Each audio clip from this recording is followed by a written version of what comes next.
You know what nobody puts on their resume? Survived 7 busy seasons without completely losing myself. But maybe they should, because here's the thing about public accounting that nobody says out loud in the recruiting pitch. The skills that get you in the door are not the skills that keep you whole once you're inside. And for a lot of people, by the time they figure that out, they're already running on fumes, wondering why the career they worked so hard for feels like it's slowly eating them alive. Now, most people's answer to that is leave, get out. Go to industry. Go anywhere but here.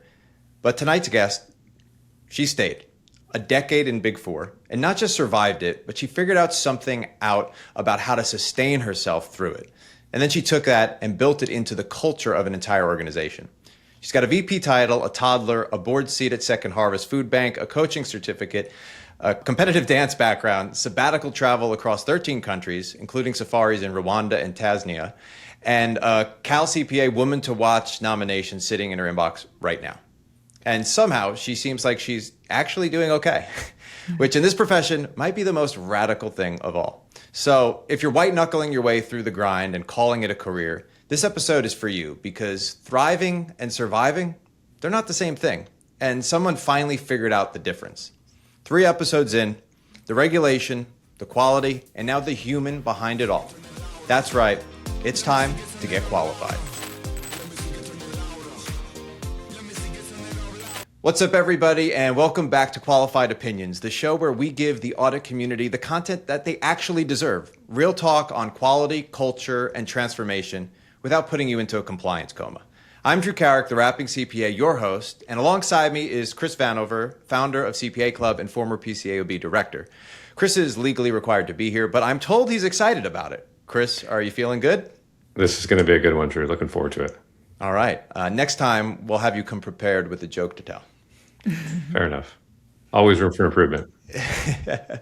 Today's guest is Ellen Sulistio, Senior Vice President at CPA Club, mentor, process designer, and honestly, one of the more thoughtful people in the profession when it comes to the intersection of career longevity and human sustainability. Ellen stayed in the Big Four for a decade, and she didn't just endure it, she learned from it. And she's taken those lessons into how CPA Club operates today. 4-day work weeks, no billable hour pressure, real structural choices around well-being that aren't just perks on a careers page. So today we're getting into all of it: people, culture, work-life integration, what burnout actually looks like before it has a name, and what it means to build a career in this profession that you'd actually want to have. So Ellen, welcome to the show. Thank you, Drew. I'm happy to be here. So I want to kind of jump into your career path because I think we're going to learn all about you over the course of your kind of career journey. And since this is a people episode, it's very, career oriented. You had a very non-linear path. You had very intentional pivots, and you kind of figured out, what Big Four actually teaches you if you're paying attention. So, you moved across audit, national training advisory, now firm leadership, and it's not a straight line. So maybe take us through that sort of career progression and how did you know when it was time to pivot? Was any of that actually planned or did it just kind of fall into your lap? Sure. I'm happy to take you through. So I guess to start, I started my career as a intern I was in college still at the time. And after that, I did receive a full-time offer. So I started my career in the audit practice at one of the Big Four, and I did the grind, all the way from associate through my senior associate years. And I would say it was a pretty typical busy season experience. And then after I did some years in audit, I really began to question, okay, what is it that I really like about my job? What are the parts of my job that I gravitate more towards? And that was the people side of it and the mentoring side of it and the coaching side of it. So as I got some of those opportunities, for example, as you progress in the Big Four, sometimes they'll ask you to teach courses to the incoming interns or to the first year coming straight out of college. And those were opportunities that I naturally gravitated towards because I've always enjoyed teaching and being in front of a classroom.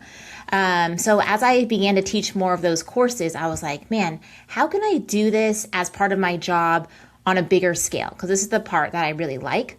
And that's when I decided to look for different opportunities within my firm to see how I can can do that. And one of them actually it was at a training. They call it Train the Trainer, which is basically where all of the people who are going to be training or to be teaching a training course, it's required for them to attend.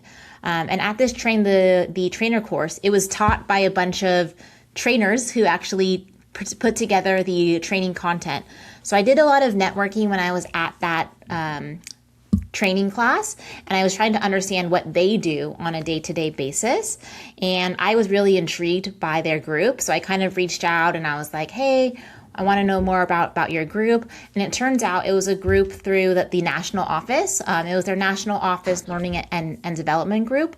So I tried to look on the internal job board basically to see whenever there was an opening there.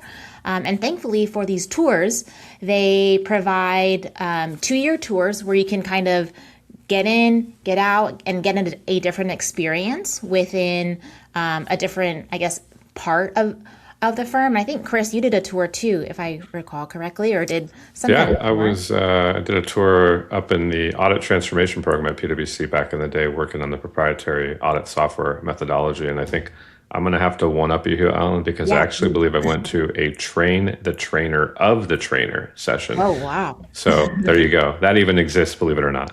Nice. I love it.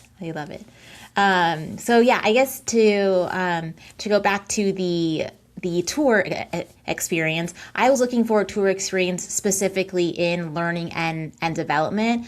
And I think one summer they were taking applications. So I was like, okay, this is my time. I'm going to apply. I got the support of some of my local office because typically they want to know that, you're a strong performer and that it would be a good fit, because basically you're applying for a job within the same company. So I got support there, and I went through the application process. And even though it's in the same firm, you still have to interview. You still have to give your resume. So it's a pretty competitive process. And thankfully, the stars all aligned, and I was able to do a two-year tour in that learning and development group. And there is really, I really found like, okay, wow, there's a group that does this for their full-time job. And not only do they get to create the trainings, but they also get to deliver them as the subject matter expert and kind of be the go-to people for those types of trainings.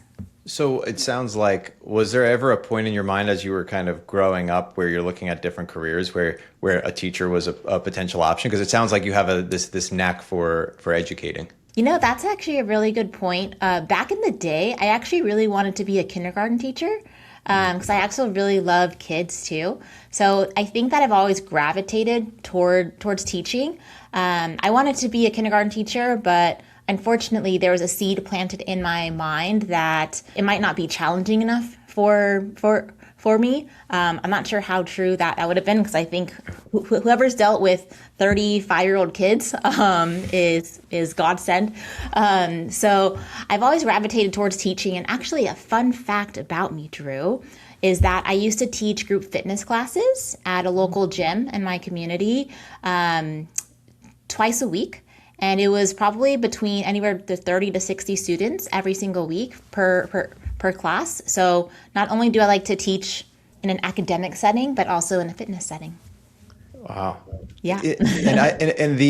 I have such a respect for people who have the ability to teach, because it's one of the things where I've had a lot of people ask me, how can I do this? How do I do that? Whether it's teaching pickleball or how to make content or how do you communicate more effectively in the workplace?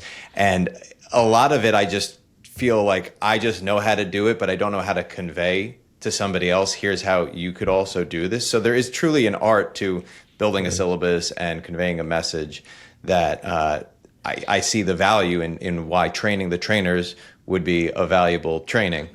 But it's interesting because I think even when we think about the Big Four in particular, it's structured in a way where seniors are typically the educators of the associates, right? And yet none of them are really going to training to learn how to educate others. There may be a little bit of supervisory review module that they might take, but think about the dynamic of that, because I remember when I was at PwC, when I first did my very first search for recorded liabilities, I got really no coaching other than here's a box, start to look for it, look through it and figure it out.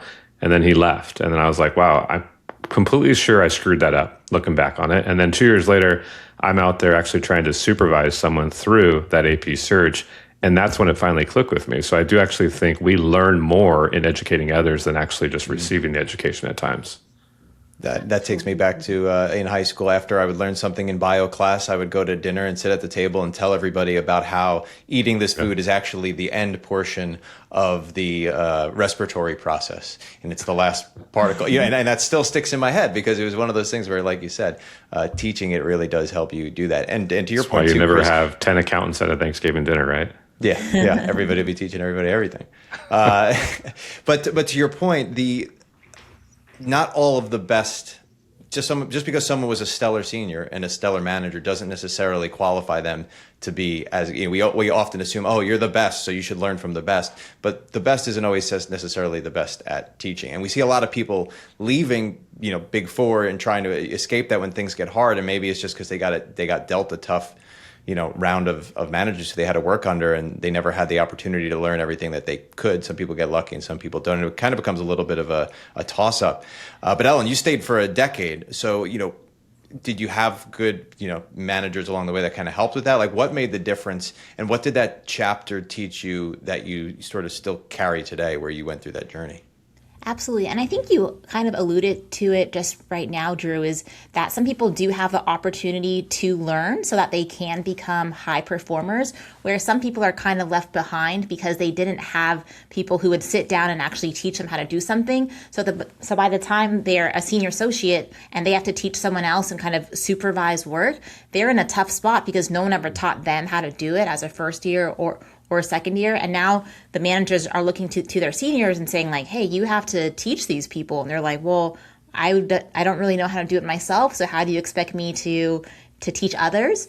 So I would say one of the reasons that kept me so long in the Big Four is I really do think that I got blessed or lucky with who I guess raised me in the Big Four and the teams that I was on, because I think that the teams that I was on, there was always a very good learning environment and I felt safe to ask questions. And therefore, since I did ask a lot of questions, I felt that I was knowledgeable enough to teach others. So when I became a senior, that was actually one of my favorite roles on the audit team, because not only did I have the opportunity to do some of the more complex work, but I also had the opportunity to teach the work to the associates and the experienced associates. So for me, being a senior, it was actually probably more enjoyable than being an associate or even stepping into the manager role. And I think it's just because I was taught well when I was a associate or an experienced associate so that I could thrive when I was a senior. And I think another thing that helped me too was I had the opportunity to be on a lot of different jobs. So some people, they get stuck on one big client and they're there literally from January 1st all the way to December 31st working on the same client.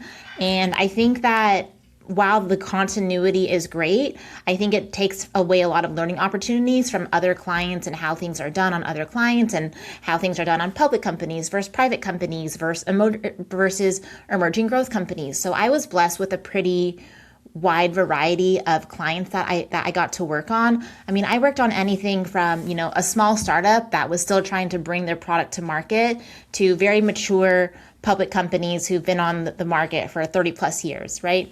So I kind of got a good flavor for a lot of different types of companies.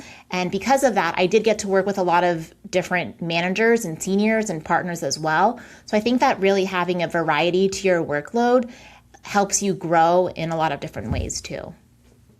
I'm wondering from both of your perspectives, from experience at, especially at the Big Four, there's always this tough balance. Like you said, you felt like you had a safe environment, you were able to ask questions.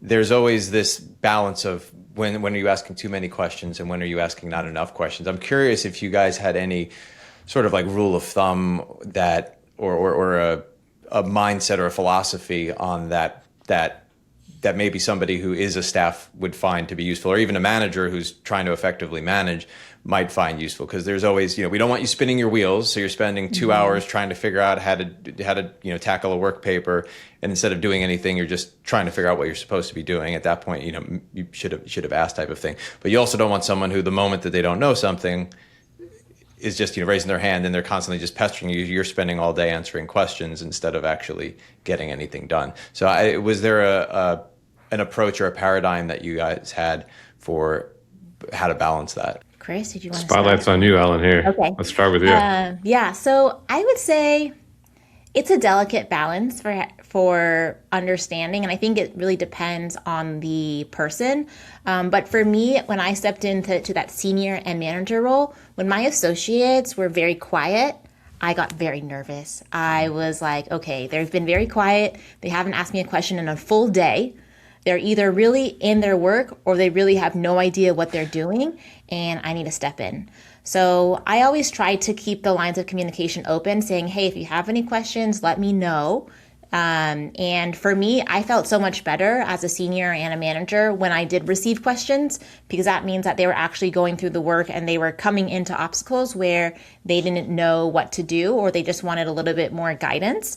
So I think from being on the receiving end of questions, I'm so appreciative when I get questions, because I'd rather have someone do it right the first time instead of them finish something all the way through thinking that they're doing it right, and then when we get to the end, it's like, okay, maybe we should have talked about this before so that we didn't have to redo the work. So there is a fine balance of, I guess, trying to coach someone through something and not holding their hand every single step of the way, but also letting them struggle just enough so that it gets their brains turning and really allows them to think through what the question is that they need to ask as well.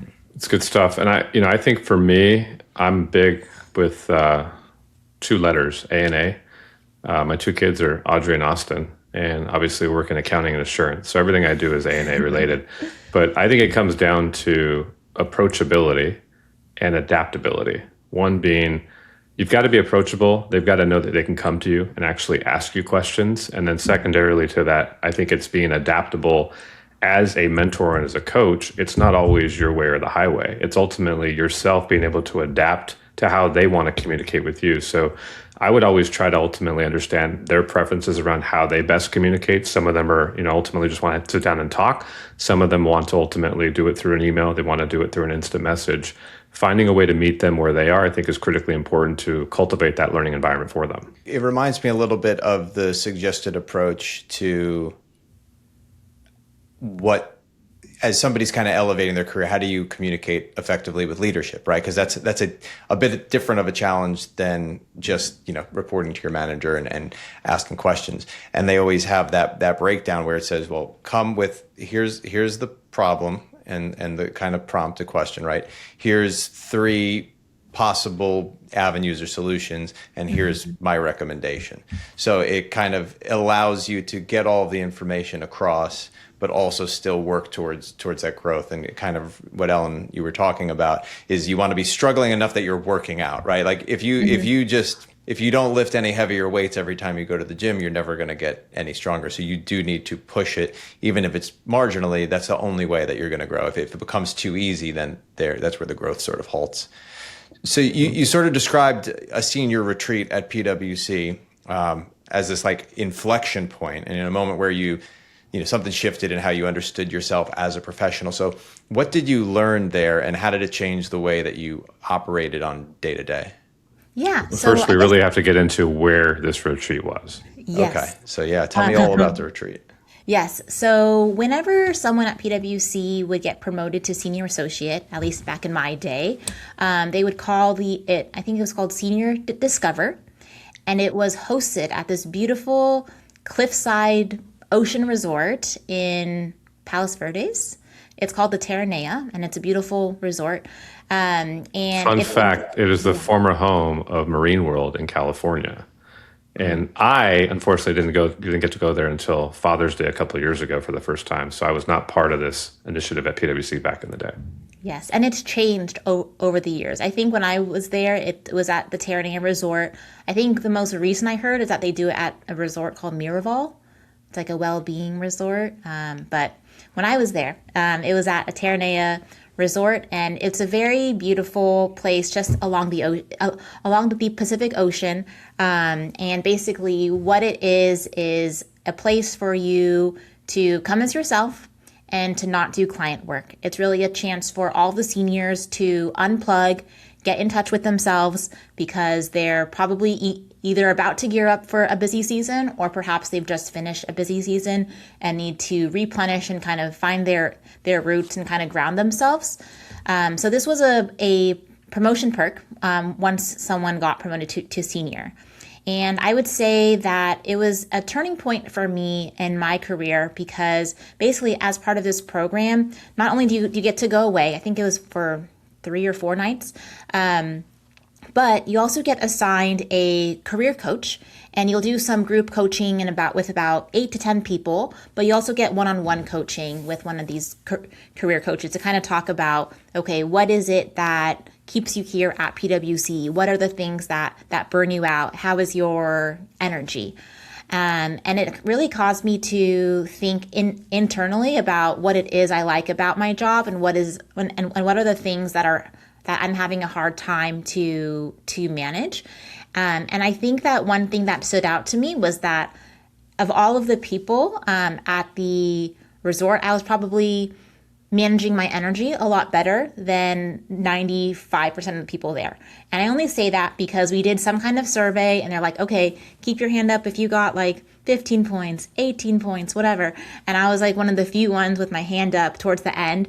And I was just looking around the room. And I think that just showed me how much I emphasized taking care of myself throughout all of the busy seasons that I had been in. And it also inspired me to keep that going throughout my career, which is why I probably stayed at the Big Four as long as I ended up staying, because I was able to kind of take life into perspective and not necessarily burn out while doing so. Yeah, I think that's huge just in terms of, we talk a lot about balance, and you're obviously a living example of not just balance, but integration. And I think go back to my days at PwC, and there was a big emphasis on work-life balance, but it was a lot of like talk without any actual action backing it up. And I think that was the real flaw in that particular environment, was people were saying it, but ultimately nobody was living it, or there were very few people that actually lived it and actually could see it in them. And I think that just goes to show you, like, people at the lower levels, associates and seniors, and even in the college ranks, they're seeing that, right? They're seeing a culture that maybe says one thing, but doesn't actually back it up in terms of living proof for it. So, kudos to you for being able to navigate your way through that at PwC. Yeah, in public accounting, obviously, take care of yourself first sounds great on a slide deck. Like you said, it's not just talking the talk, it's walking the walk. And I remember that's the professional skeptic, I think, in everybody, that's in this profession, right? Where you're like, yeah, this is great that they're saying they care, but I know this partner and he doesn't really care. So they're not really bought in. But I think I kind of just had this epiphany moment as you were speaking that no matter where you go, there's always going to be these politics that you can't necessarily avoid, right? Like the leadership can't just come out and say, if anybody has a problem with any partner, because they're not following the culture, you come to us and let us know, because then there's like some coup to overthrow the people, right? So there's this kind of understanding of balance, but the transparency and trying to create as many people that are kind of embracing and on board with that culture, that's what spreads it, right? It's grassroots and it kind of spreads its way amongst the ranks.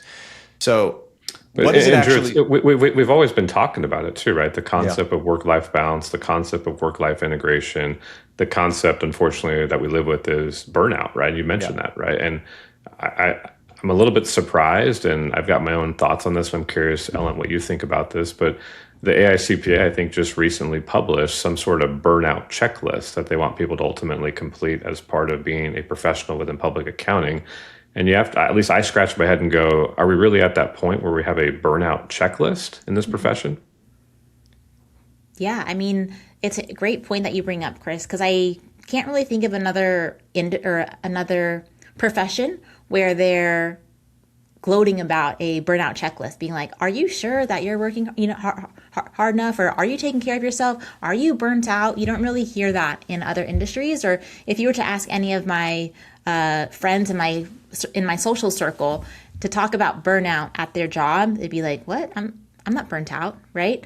So it's very unique to public accounting, or especially in client service too. So unfortunately, that is the state of our profession. And I think that there is a culture shift as new professionals come into the profession wanting more work-life balance and really understanding what it means to be able to have a life outside of work while also having a career. So I think that it is a great point that you bring up. And I think that it's finally coming more to the surface. I would say when I started my career at PwC, I kind of saw myself as a pioneer in the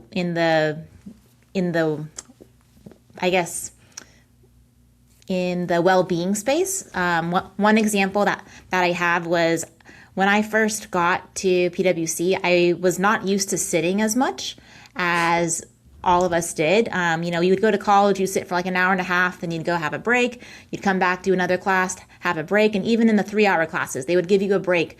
But when you came to PwC, it was like everyone just sat there. And then they would order lunch and then they'd bring it to you and you would just sit there and you'd continue typing. And I'm like, okay, this is really strange. So even as a first year, I actually bought a portable standing desk so I could bring it to my client site. And everyone was like, what is this girl doing? She's standing. That's really weird. And 15 years ago, that was kind of unheard of, or I got a lot of questions about my standing desk. But if you ask now, like a lot of people have standing desks. It's kind of the norm for a desk to go up and down or to have a setup where you can stand. And even in our PwC office, there was a treadmill desk, and I was one of the few people who actually used it. But I think that one of the few or the only one to use it, I guess, is the better maybe question. one of the only ones. I think that me using it encouraged or inspired others to use it too. So I think it's just a matter of being brave and kind of just leading by example and say, hey, I'm going to do what's best for me and I'm going to take care of myself. If this works for you too, if you want to stand, if you want to go on the treadmill desk, like that's up to them. But being courageous and being brave enough to stand up for, I guess, literally what makes me feel good is something that I think that I brought to the table that was kind of like, I don't know if it's taboo back in the day, but it was definitely not the norm to stand while you were working. Yeah, you're definitely an anomaly, right? Yeah. Go ahead, there's been this rapid increase, I think, in the focus of that. So, Ellen, you were at the forefront there, when it's like 5%, if that, adoption of that. I think when I was there, it was about like 20-25%. Like GT had the treadmill desk. Not a lot of people used it or whatever. I would do it if I was watching like a webinar because I can't really type and walk at the same time. It's a little bit, little more challenging. But I had done a similar thing where I wanted to bring an audit to go kit. Like I almost wanted like a rolly backpack, Inspector Gadget style, where you pop it out. And so when you go to a client site, you have all of your, like 3 monitors pop up. It like elevates. Yeah. I like to be able to like lean back and look forward and straight at a monitor.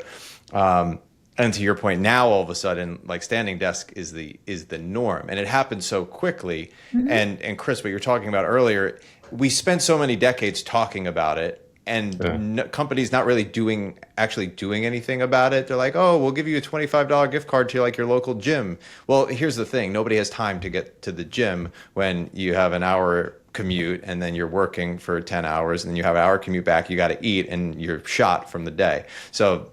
Yeah, we'll give you a gift card if you go to to go to the gym, but it's a membership that's not getting used. And so I think we grew very desensitized to the all the talk, and we're like, okay, yeah, it's yada yada, it's a thing. And when people started to like basically not buy in, but buy out because they became immune to all of the propaganda, that's where that danger happened. And fortunately or unfortunately, right, we had this world traumatic event, when you talk about COVID, that created this like inflection for everybody. So Ellen, you had your inflection point at obviously this retreat, and that was a total, world inflection point where it impacted especially that next generation where they're like, this is how we're doing it or not. And so it really expedited, I think, how the profession had been, again, talking about it. And we're usually on like a 20 to 25 year lag as a profession to just kind of catch up on those trends that were happening. And now accounting firms kind of, they're starting to give more of like those early tech company vibes as opposed to those old traditional, accounting firm vibes. Now there's still plenty that still have to catch up, but I still think, unfortunately, it's the minority, right? And again, I think we made a good push post-COVID to ultimately empowering employees, but I do sense, at least over the last year or two, that there's been somewhat of a pullback or a regression, and the power is still in the employer's hands nowadays. Where 5 years ago, it actually the employees had the power, and I think that was a big fundamental difference maker. Is they were able to exercise that power because the employers needed those employees so bad. Now you enter an an era of AI and stuff where employers are saying, look, I don't necessarily need you as much, perhaps you need me. And that ultimately forces the hand as well. And some of the stuff that we've worked so hard to ultimately create a better environment, do you start to see it go by the wayside? Things like work from home, things like, return to office mandates and stuff, which I don't think are a good thing for the profession by any means. Yeah. And to kind of like, obviously, one of those mandates that exist throughout the profession is often the busy season and the busy season hours. And so I do want to get into the build of how we avoided that, but I want to close the chapter on your public career, Ellen. In the middle of busy season and the work isn't going anywhere, how do you do this whole take care of yourself first? Because like you said, Chris, this is a slow adaptation. So very few of these firms are actually moved into this next era of doing things like the way that they need to be done.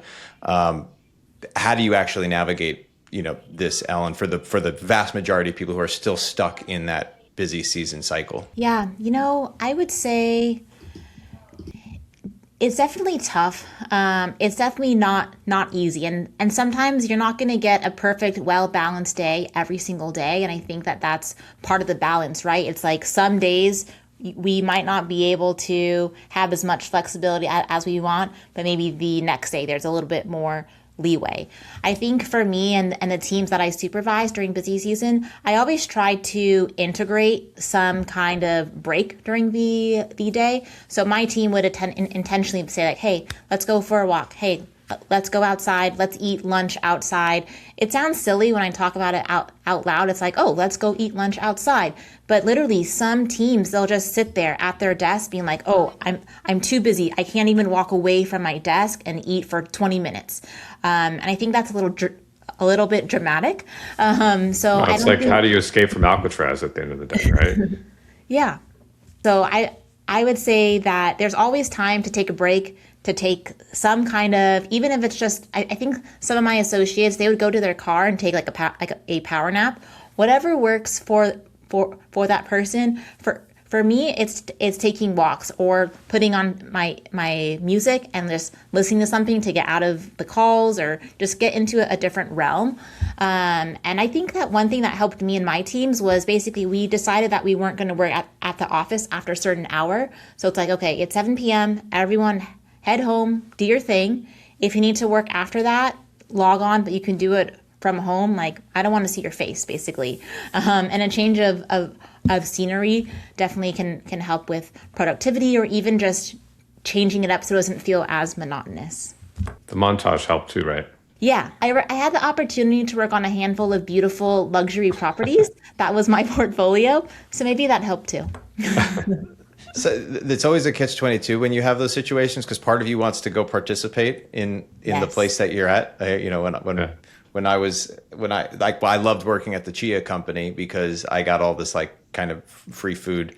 And I would just eat, and I was like, wow, my digestive tract is like really doing well because of all these chia seeds. But there is obviously like the temptation at a certain client where you're like, wow, I kind of want to go explore this area, but it's like, no, you kind of got to get refined there. But at the flip side, it's nice to be in a nice environment to work. I thought you were going to say you were at the Chia Pet company first. No, going to go out there and grow some Chia Pets. But no, I mean, like I go back to my days in public accounting, and my favorite engagement by far was when we used to do the audit for the Anaheim Ducks that were owned by Disney at the time, because they actually were audited out of the Honda Center, the Arrowhead Pond back in the day, and we got to actually audit out of the team suite and stick around for kind of these, concerts and stuff, or even just pregame hockey, that sort of stuff. So it's the environment that sometimes contributes to the actual well-being as well. And I think that's a key like career insight for people who are looking at the directions that they can go in the profession. And that was one of the beautiful things that was always and it still is, and I think it always will be, one of the beauties is that like every company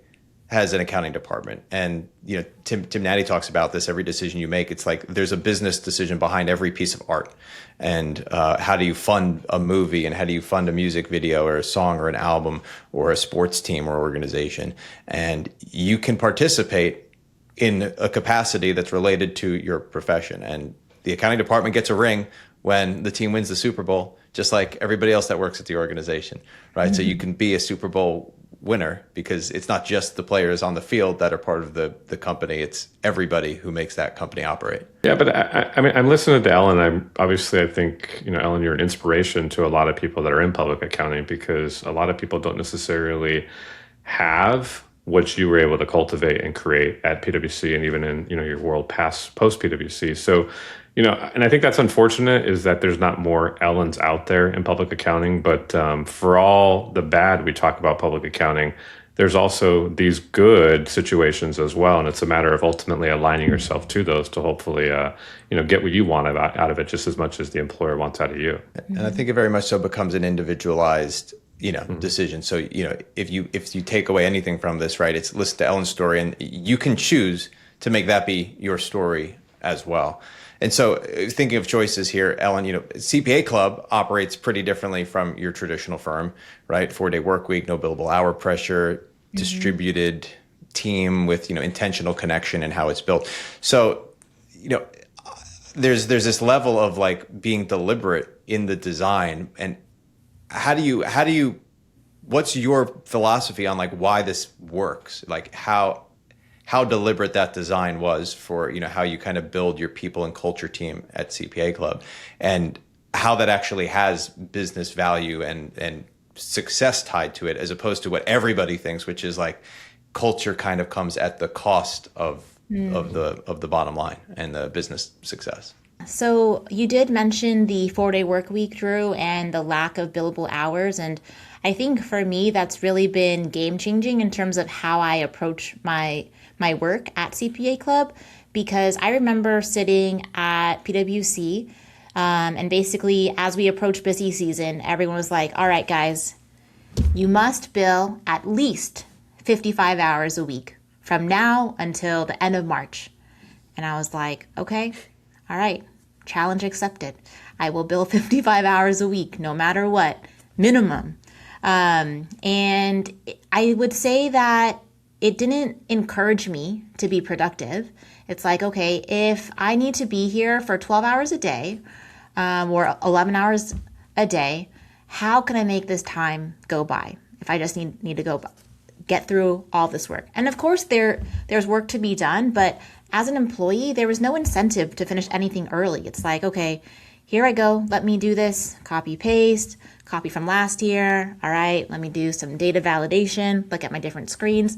There was no incentive for me to find any way to do it faster, because I knew even if I finished my work early, they would just pile on more work for me. It's like, oh, Ellen finished early. Okay, why don't you help this person with all of their work? And I'm like, why would I want to do that? So I remember sitting there, not every single day, but there were instances where I was definitely not inspired to work as quickly or as fast as I could, because the only reward for that was more work, right? And I think the beauty of the 4-day work week and the beauty of not charging by the hour is that if I want to have a 4-day work week, I know what I want to get done in a given week. So I find a way to make that possible, right? So if I know that I want to take my Friday off and to respect having that Friday, I need to get through certain things during the week. And it's up to me to find the most efficient way to get through all of my work to get that done. Obviously, there are ebbs and flows, and some weeks I might just have to do a couple of things on a Friday, depending on when things get back to me or whatever it may be. But I would say that I feel more empowered for my schedule in order to keep that 4-day work week. So whenever we have something Monday through Thursday, I'm like laser focused so that I can have that 4th day off. And I forget what theory it is. I want to say it's like Parkinson's law or Parkinson's theory, where we basically allow the time ourselves for any given task, and we extend into that amount of time, depending on how much time we give ourselves. So if we say, okay, let's finish this by Friday, then you'll find a way to stretch it out until Friday. If you say, okay, you only have until Wednesday, you'll find a way to get it done by Wednesday, right? So that's kind of the same concept in which the 4-day work week operates, is that our company's culture and our philosophy is that we have a 4-day work week, and it's up to us to find and manage our time and the solutions that we provide to our pass holders within that given time frame. So I found it to be really encouraging because it's like, okay, what can I get done faster so that I can enjoy my Fridays? Yeah, I mean, well, I think part of it is what you alluded to is the concept of pricing the outcomes, right? And so, or the access to our professionals. And so by default, the value of that outcome doesn't change. And I'll give a simple example. The audit of cash may have a certain prescribed value to the client. Now, it can take us 16 hours to do cash, or it can take us 2 hours to do cash, but the end result is the exact same. So rewarding the employee to figure out what's the easiest path to get to it and ultimately get it done so that they can actually enjoy the remaining hours that they have allocated to that, perhaps that's on them, right, to figure that out. And I think that's part of the incentive model is price it to the outcome, and people will find a way to get it done as efficiently as possible. Yeah, value based on outcome, I think, is key there. And especially as you start to move into realms where, and this is just going to be inevitable with AI, because the hours model doesn't work in that. And I think the good thing about that is as you move away from the hours model, then that opens up the possibility of the 4-day work week becoming, made regular. It's very difficult for companies, I think, or firms to rationalize it when they're still using the billable hour model, because you're like, well, I'm just losing a day of hours. But as soon as you escape that billable hours model, it does open up that possibility. But the reason I'm so set on that notion of like outcome-based value and results-based value is because the way that you get to that value and to that outcome, I mean, I'll just, myself, for example, some of my most creative ideas come from being at the gym, right? It doesn't come from sitting down and staring at a screen. It comes from doing something else. And I think a lot of tech companies that, want innovation encourage their people to go do things because that's where the inspiration comes from. And, the old mindset would say, well, you're wasting time because you're not sitting at a computer working, but work doesn't have to take on the form that it previously did. So, you designed processes that eliminated, 40 to 60 hours of manual work per project, and most people frame that as an efficiency win, but how does that operational excellence kind of actually contribute to people's actual well-being, Ellen? Yeah, so I think what you're alluding to, Drew, is one of the bots that the team built that basically saved a ton of manual data entry. So we were able to create a bot that saved about 40 to 60 hours per project that we had. And really the result of that was our team had more time to focus on providing other solutions to our pass holders, right? So if we think about it, if we were on the billable hour model, we could have just, spent those 40 to 60 hours just copying and pasting, data entry. But there's an opportunity cost for where those hours could have been spent for, building the company or building or even getting new work. So you have to kind of think of the cost benefit of like, okay, is it better to have my team copying and pasting for 50 hours per project, or is their time better spent elsewhere? And thankfully with this bot, it eliminated that amount of time spent per project, but also just from a human perspective, having a bot do copying and pasting or data entry is a lot more enjoyable from a people perspective than having my team do it, right? So if you want to think about ways to improve the people experience, I want to give them things that are going to challenge them, things that they look forward to. But if I were to tell an associate or a senior or a manager saying like, hey, here's your work for 40 to 60 hours, go for it. And we have so many projects, that wouldn't really encourage someone to want to stay in this realm, right? They're going to want to do other things, say, hey, Ellen, I'm kind of bored doing this, and it's completely understandable why.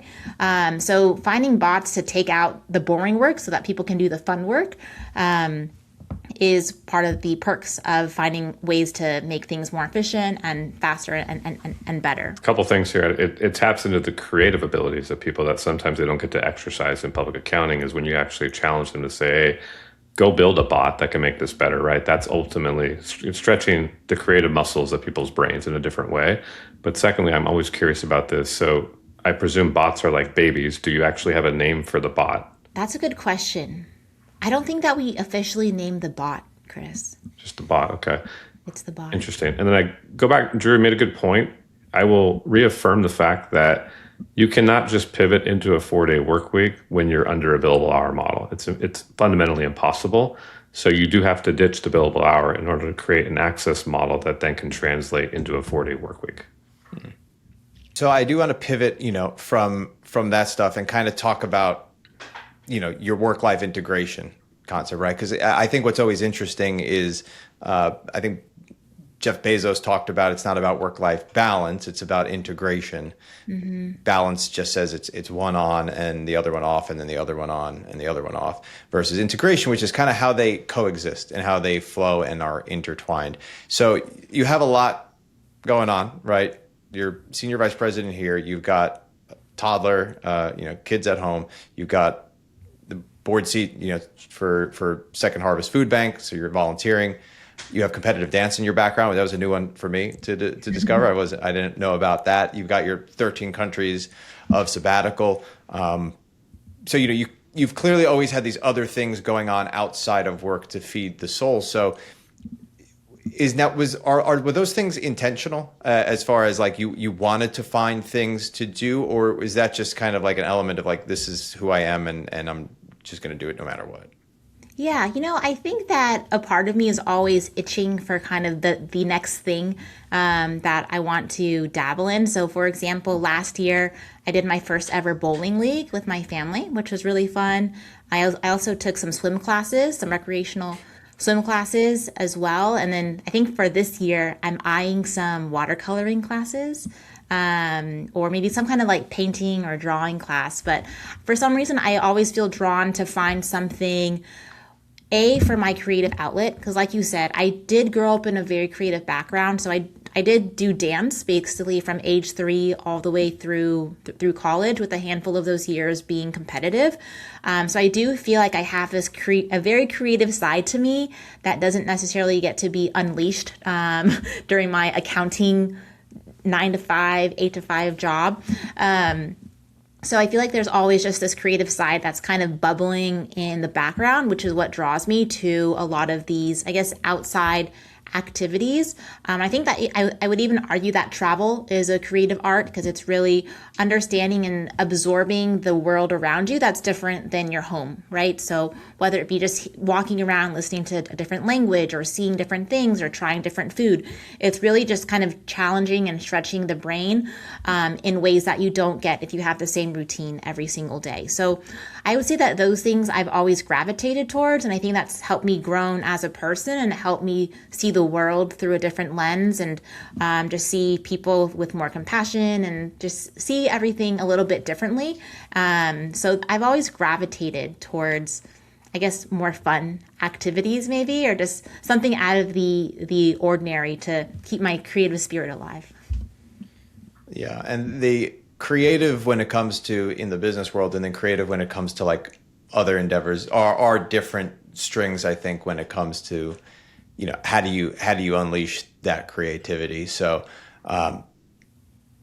I think having that balance, it starts with understanding yourself, right? And you knowing, and I think you've mentioned this a few times, of just like how you do feel like you are a creative person at the end of the day, right? And so some people they completely deny. They're like, I am not creative whatsoever. Yeah. Don't throw me on camera. Don't ask me to draw something. Don't ask me to come up with a post or something. Like, that's not my realm. And it's good for the people that, are self-aware of that, and they don't have to necessarily pursue those types of interests. They can either double down on the career, or they can have some other hobby that maybe feeds their interests and their passions. But starting with just like reflecting on yourself and understanding, okay, this is something I am passionate about, and I'm going to feel drained if I don't, or I'm going to feel like I'm losing my flame or my fire if I don't, at least feed that in some capacity. Even if you can be creative in a work environment capacity, there's so many parts of the creative world that I think that's important that you figured that out. And I'm really curious, Ellen, and hopefully some of the listeners will have the same type of thoughts and questions, but I do feel like some of that identity, that I'll call it maybe a 360 identity that we form in adolescence, obviously it continues into college in terms of the extracurriculars, goes by the wayside a bit once people enter public accounting and it gets lost at that moment. How do you, I guess, continue to have that, at the end of the day, how do you maintain that as part of your soul when you have a work environment that ultimately fundamentally goes against everything that stands for? Yeah, I think you bring up a good point, Chris. And I will say that when I worked for the Big Four previously, I feel like a part of that side of me died a little bit just because of the time constraint, right? There wasn't as much time. And I remember always coming out of busy season and it was summer and I was like, wow, what are my hobbies? I remember like having that thought almost every year because it's like, wow, now I have time to do something after work, or now I have time to do something on the weekend, or, and I kind of that like re-evaluation period after every busy season, and you kind of get replenished. I would say right now, having the 4-day work week helps me think, okay, if I have, or since I do have the time capacity, how do I want to spend my time? And I think one of the things that helps me is really putting it as a priority, saying, hey, if I do this bowling league, that's really going to fill my cup so that I can show up to work, feeling happier and replenished and all that kind of stuff. So for me, I see these extra activities as a way of taking care of myself and saying, hey, what's going to make Ellen happy? Will it be this? Will it be that? Or is it going to be just going home and watching Netflix, right?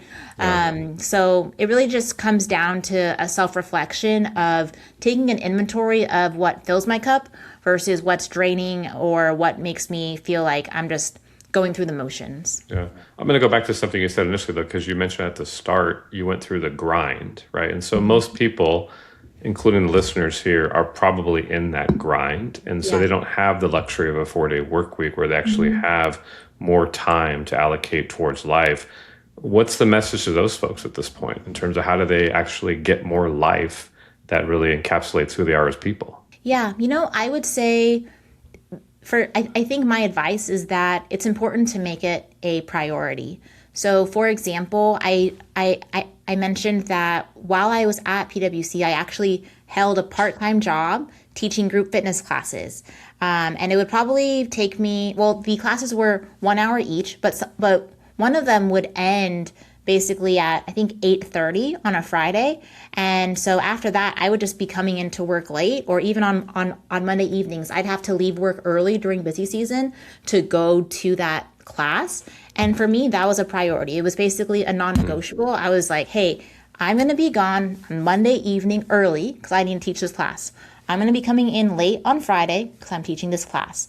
And I think once I made it a priority, I was able to make it happen. So even in my early career at PwC, I was still able to do both. I was able to do busy season and be a high performer and also have the ability to have a hobby or even honestly a part-time job and make that a priority. So I would say for those who are in the grind, if you make it a priority and kind of make it a non-negotiable or tell yourself that this is what I need to do to fill my cup and kind of have that be your boundary for your work, that's what I would recommend because it's possible. It might require some flexibility. So yeah, maybe on Monday after my class, I had to sign on again and complete some work still, but that really helped me have the energy to do that ultimately. I think I'll just real quick before Drew jumps in here is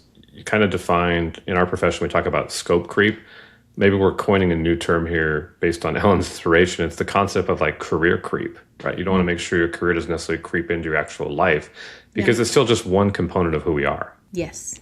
Yeah. And to your point from earlier about that theory, if once you make it a priority, your schedule will build itself around what those things are. And I think to your point, like if you needed to get things done in 4 days so that you could spend time teaching on the 5th day, you would find a way to get it done. And in the same way, I think most of the hours and the way that most work, especially in the white collar world, has been done for a while, which again, AI is going to blow up.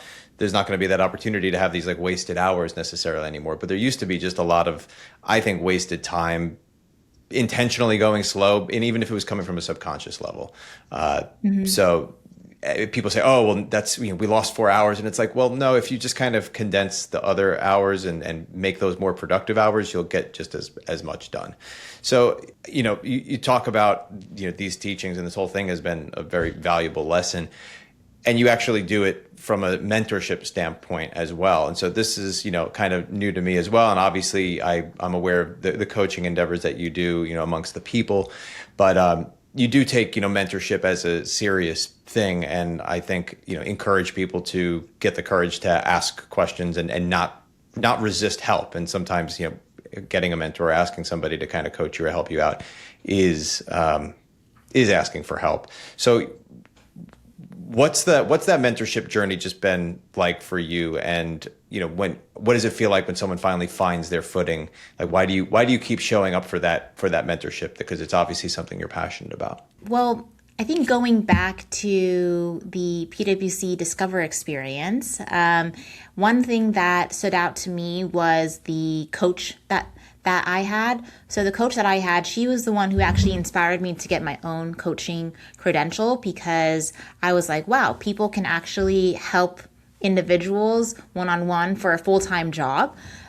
So that's what inspired me to get my coaching credential. And through that coaching credential, you learn a handful of different techniques on how to mentor and how to coach people. And I think one of the things that sticks out to me is, if you think about maybe the original meaning of a coach, I think of a stagecoach, right? Of a horse pulling by a carriage, and it's really how to get someone from point A to point B. And that's the purpose of a coach, or, it's a mode of transportation at the end of the day.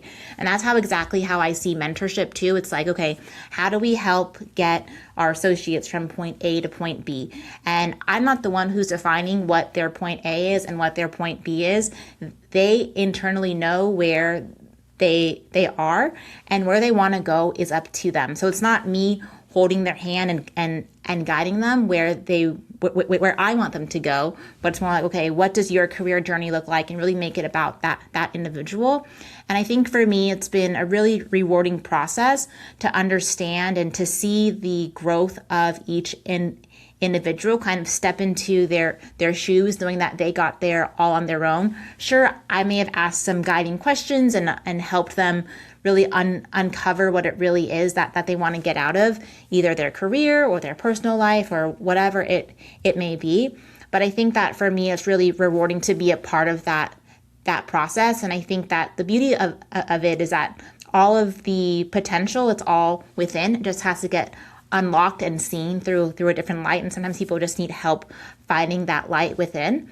So for me, it's been really rewarding to help individuals through that process. And it's something that I really enjoy. Awesome. Well, I want to wrap this up with your final kind of remarks on looking back at somebody who's maybe 2 years into their accounting career.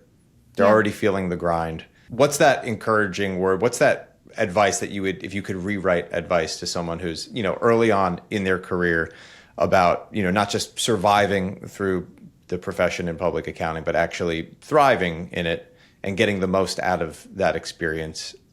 What would that advice be? What would you tell them? Yeah, I think the advice that I would give is to make yourself a priority, meaning take care of yourself first. I would say that the work is always going to be there, right?